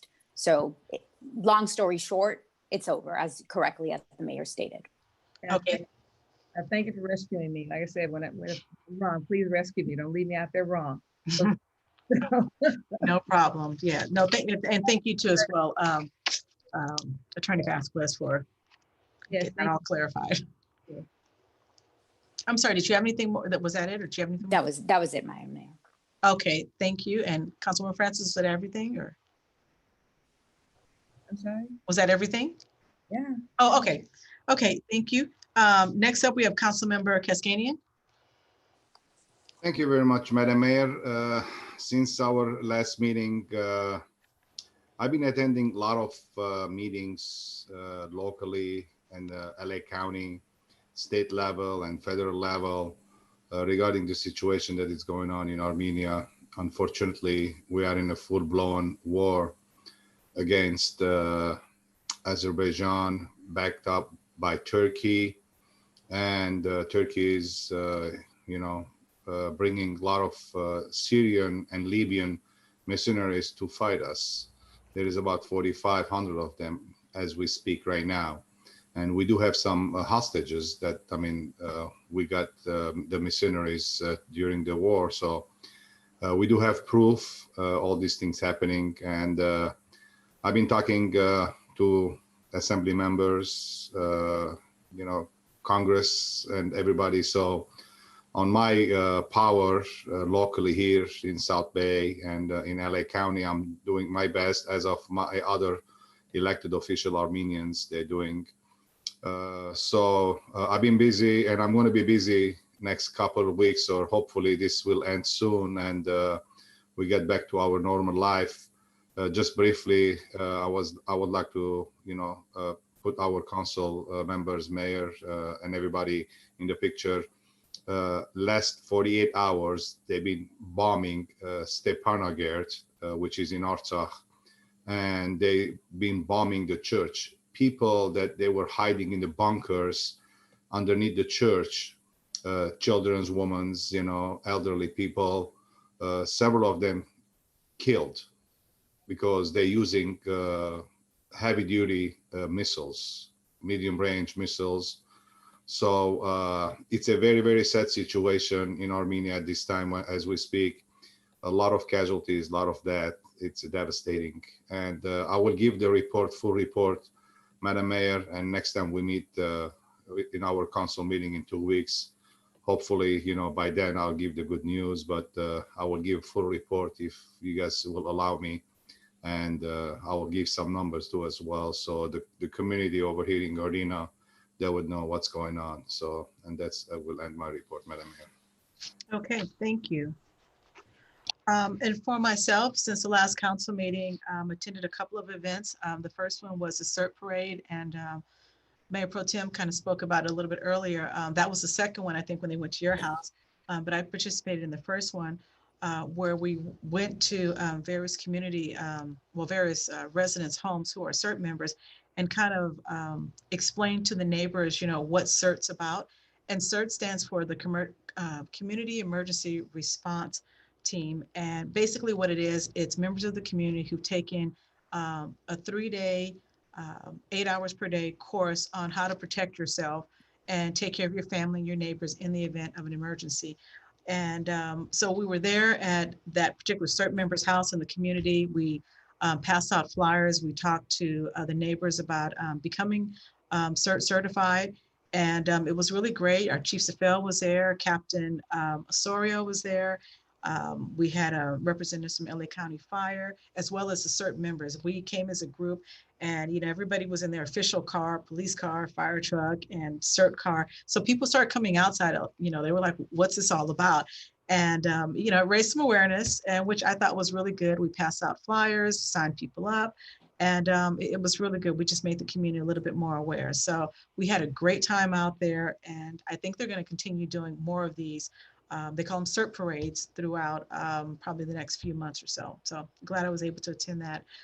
Also, I attended a little social distancing award ceremony for one of our golf instructors.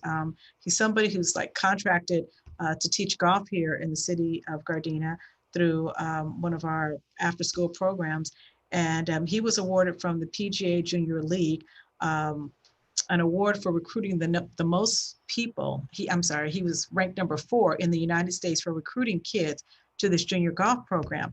And the great thing about this golf program is most of the time, and they have different programs throughout the year, but it's free for students to learn how to play golf.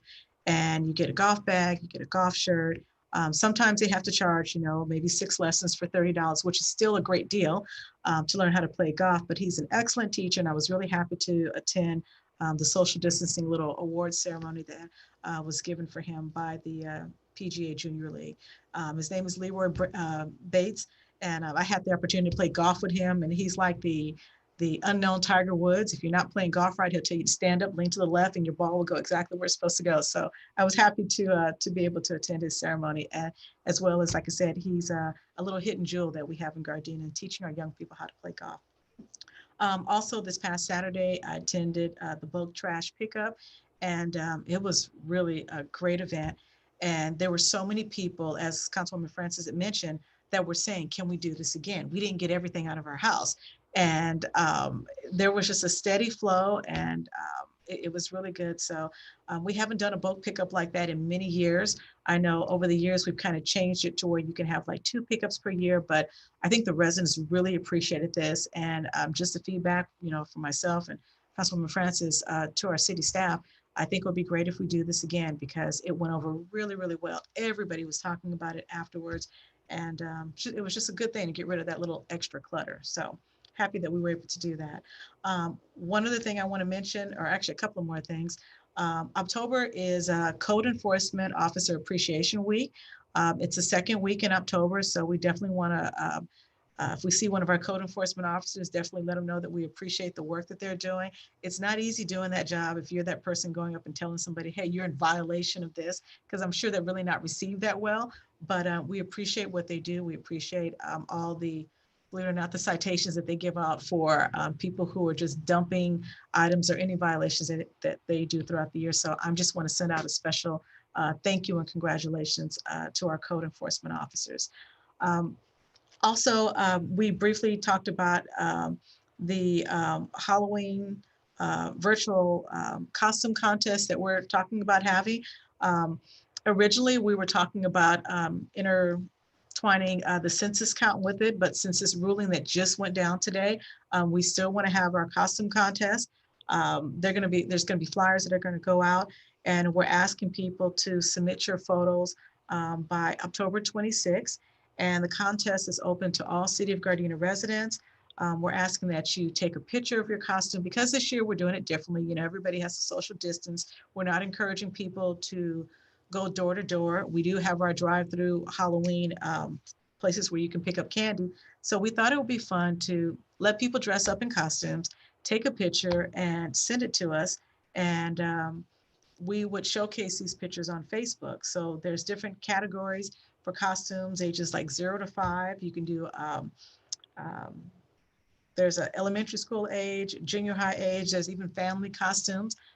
It might even be kind of neat if we as a city council did a cool costume together to encourage people to do it. Just one more fun thing. I know everybody had a reaction there. Just one more fun thing just to, for our residents here, because again, this year is so different, COVID. And, there'll be prizes for those who enter in this contest. So with that, two more things. This is kind of a directive or maybe a question to our city manager.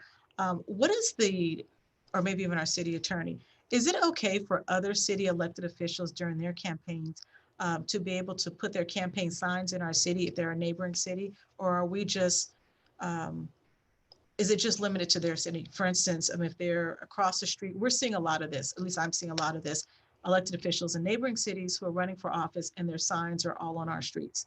So I don't know if this is allowed or not. And if you don't know the answer now, we can wait for a report back, but.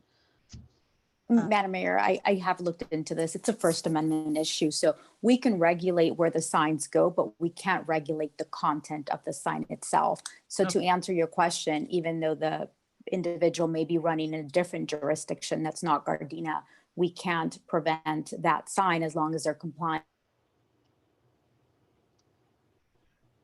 Signs from posted where they may be posted. Okay, all right, well, thank you. The last thing I'm gonna do is I'm gonna add the name tonight of, from the city of Inglewood, City Councilmember Eloy Morales. His father passed away, and I'm just going to add his name to tonight's adjournment. His name was Eloy Morales Sr., so we're gonna be adjourning in his memory as well. With that ends my council report, and next up is Councilmember Tanaka. Madam Mayor, can I ask you a question first? Sure. I didn't see my report for the League of California Cities conference, and it is kind of late. So did you want me to do that at the next meeting? It's up to you. If you want to do it, you're welcome to. It's kind of lengthy, so I think I'll wait till next meeting, if that's okay. Okay. Okay, yeah, that's fine. Yeah, it was virtual this year, so I actually got to attend a lot more of the classes than I would have if I was there in person. So. So since the last meeting, I was actually honored to pick a ticket for the basket that the money was donated for in the wine basket. It wasn't any of us, so sorry, but it was a good thing. And we actually got to promote the census during the same time. I attended the South Bay COGS board meeting, and we're talking about the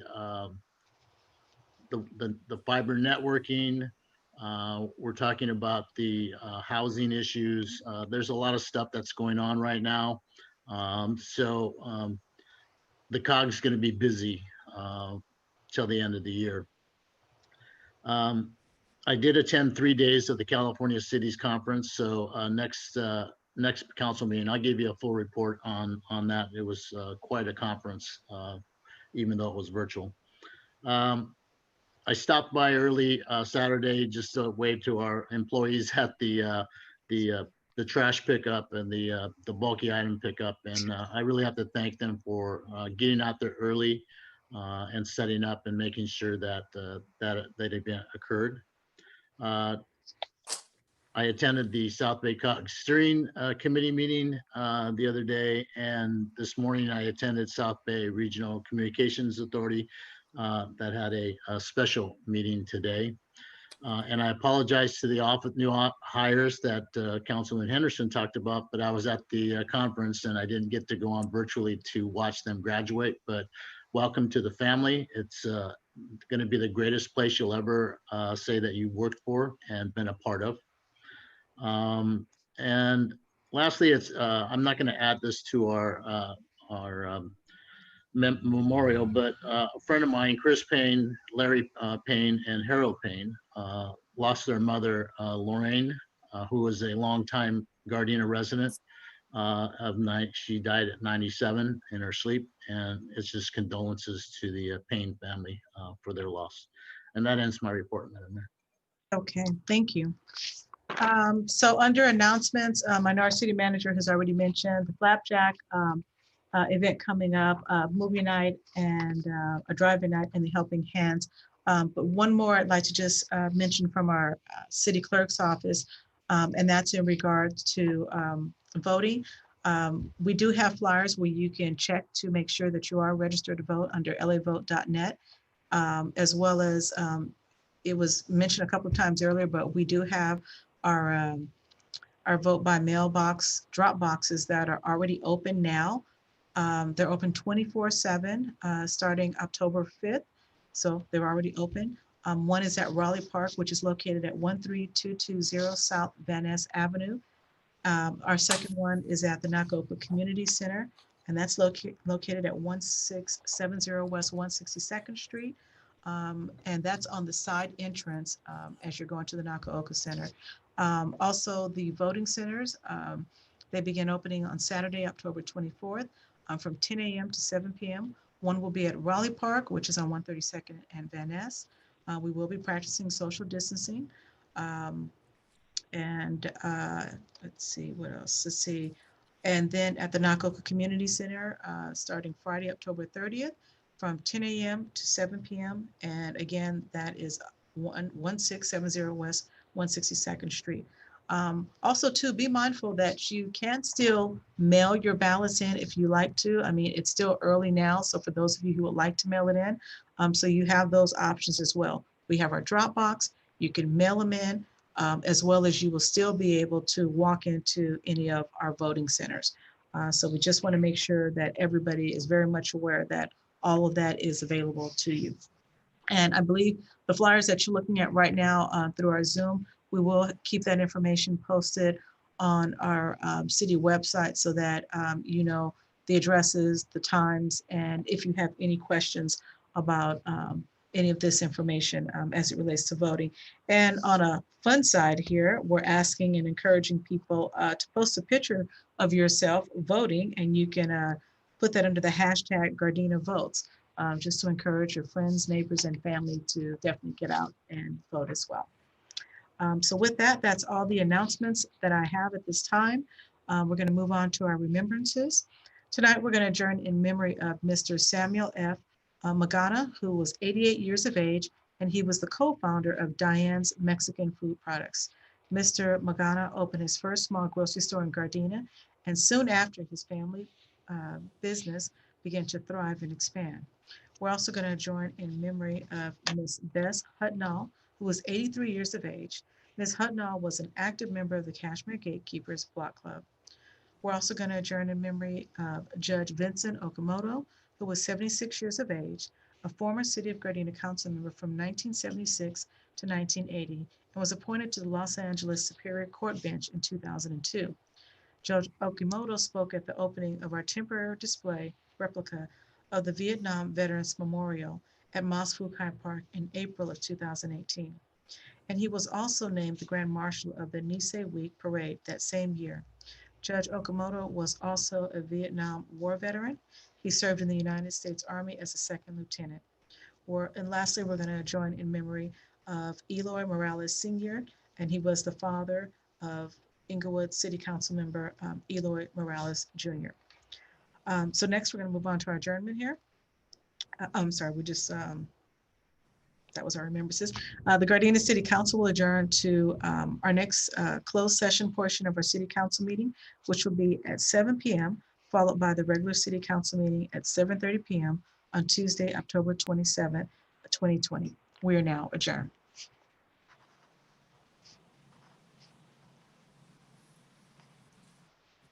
Okay. Happy birthday, Mark. Good night, everybody. Birthday. All right. Good night, everyone.